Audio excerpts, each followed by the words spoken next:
dan anggota presidium yang hari ini berada di Jakarta, dan Nuncio Apostolik menyampaikan selamat pesta atas anugerah tabisan suci 50 tahun imamat kepada Monsinyur Yohanes Likuada, Pastor Stef Salenda, Pastor Alex Maitimo, dan 25 tahun imamat Pastor Bartolomius Pararak, Pastor Kopong Boro Kosmas, Pastor Freddy Rante Taruk, dan Pastor Stefanus Chandra. Tak lupa juga selamat atas 51 tahun imamat Monsinyur Pit.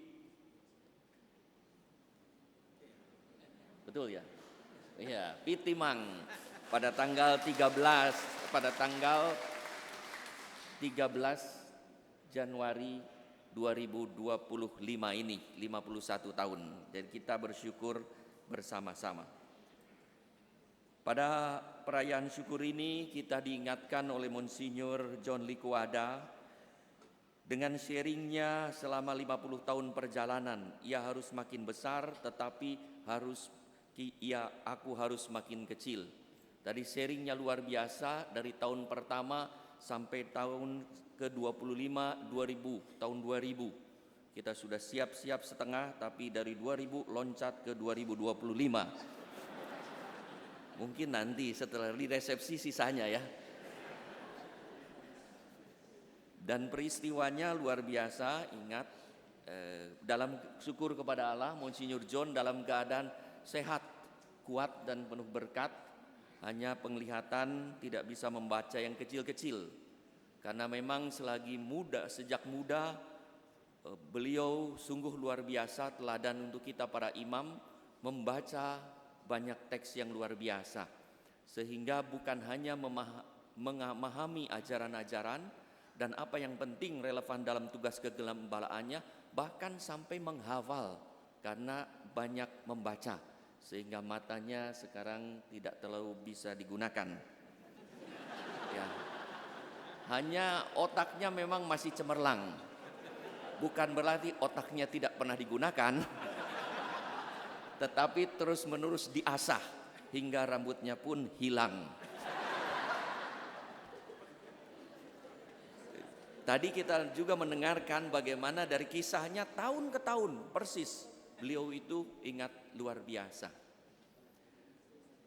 Yohanes Pembaptis, dengan kerendahan hati Yohanes Pembaptis yang diikuti oleh Monsinyur John, dengan cirinya adalah tahu diri dan tahu batas. Dan itulah yang dialami dan dilakukan oleh Monsinyur John. Yohanes Pembaptis tahu diri, tahu batas, siapakah aku. Ketika Monsinyur John sebagai imam, ia tahu diri imam. Ketika menjadi auxiliar, menjadi auxiliar. Demikian pun ketika beliau menjadi uskup agung, beliau tahu batas, dan saat emeritus pun beliau tahu batas dan tahu diri siapakah dirinya. Ya, sehingga memberi kesempatan kepada Monsinyur Nipa untuk terus berkembang makin besar. Terima kasih Monsinyur, luar biasa.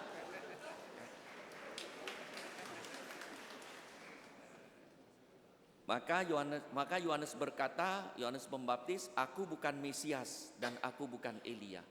Justru karena kerendahan hati dan ketahuan diri itulah dipuji oleh Yesus, bahwa ia inilah Elia dan tidak ada seorang pun yang lebih besar daripada dia yang dilahirkan oleh wanita. Terima kasih Monsinyur John atas teladannya yang luar biasa. Beliau telah menampilkan diri sejak muda sebagai gembala, bukan sebagai upahan. Ciri gembala dan beda dengan upahan. Upahan selalu minta libur. Ya. Belum apa-apa libur, libur, cuti. Itu adalah pekerja, itu upahan. Seorang gembala tidak, karena menjadi pemilik dia tidak pernah libur. Tapi kalau mau libur tinggal jalan saja libur. Liburnya bukan untuk bersenang-senang, tetapi untuk mengunjungi keluarga, untuk mengunjungi sesuatu, ada sesuatu yang direncanakan. Dan itulah seorang gembala. Dan prinsipnya sangat luar biasa. Selagi Tuhan memberi kesempatan hidup, mari kita bekerja, berbakti dan melayani agar gereja makin besar. Karena menurut beliau nanti di sana, di surga akan beristirahat cuti selama-lamanya. Monsinyur John jangan cuti dulu ya.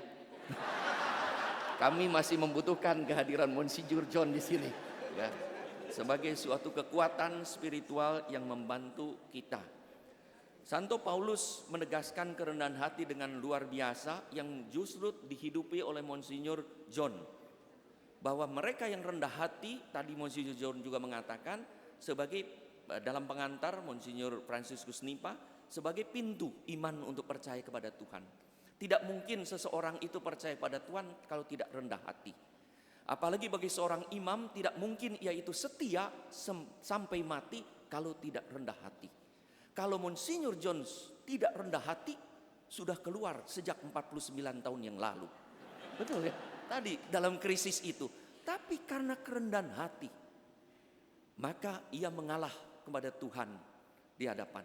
Maka Paulus dalam Filipi 2:3 menyatakan yang rendah hati itu akan sehati sepikiran dengan Kristus, menyatukan pikiran dan perasaannya dengan Kristus. Dan ia tidak mengutamakan kepentingan sendiri, tidak mencari pujian yang sia-sia, tetapi menganggap siapapun orang lain lebih penting dari dirinya. Dan itulah yang menjadi kekuatan Monsinyur John sendiri, sehingga setia sampai 50 tahun karena menganggap orang lain lebih penting dari dirinya sendiri, hingga ia pun mau mengorbankan keinginan, perasaan, kemauannya bahwa saya harus menolak, bahwa saya harus begini, saya tak kuat, akhirnya menyerah demi kepentingan orang lain yang dipercaya, kepentingan gerejanya yang dipercayakan Tuhan kepadanya. Sekali lagi terima kasih atas kesetiaan Monsinyur John, Romo Pastor Steve Salenda, Pastor Alex Maitino, dan Pastor Bartolomeus Pararak, Pastor Kopong Boro Kosmas, Pastor Freddy Rante Taruk, dan Stefanus Chandra atas segala kesaksian dan kesetiaan imannya. Semoga menjadi inspirasi bagi hidup kita semua. Sekarang saya akan membacakan surat dari Sri Paus Franciscus yang disampaikan oleh Nuncio.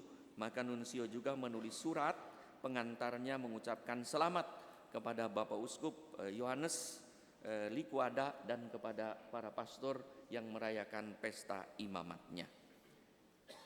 Surat ditulis dalam bahasa Latin dan ditandatangani oleh Paus Franciscus. Mau bahasa Latinnya, bahasa Indonesianya? Bahasa Latin saudara tidak mengerti, saya tidak paham, maka saya baca bahasa Indonesianya. Kepada saudara yang terhormat Monsinyur Yohanes Liquada, Uskup Agung Emeritus Makassar, yang merayakan yubileum emas tabisan imamat, kami mengungkapkan rasa syukur mendalam karena ia telah mengemban pelayanannya ini untuk waktu yang panjang dan dengan semangat, seraya dengan seksama mewartakan kebenaran Injil dan selalu melayani Kristus dan gereja dengan baik, yang memilikinya sebagai gembala baik yang sangat dekat dengan klerus dan umat Allah melalui perawartaan Yesus dan harta karun rahmat Allah. Sekali lagi kami, Paus Franciscus, mengucapkan selamat.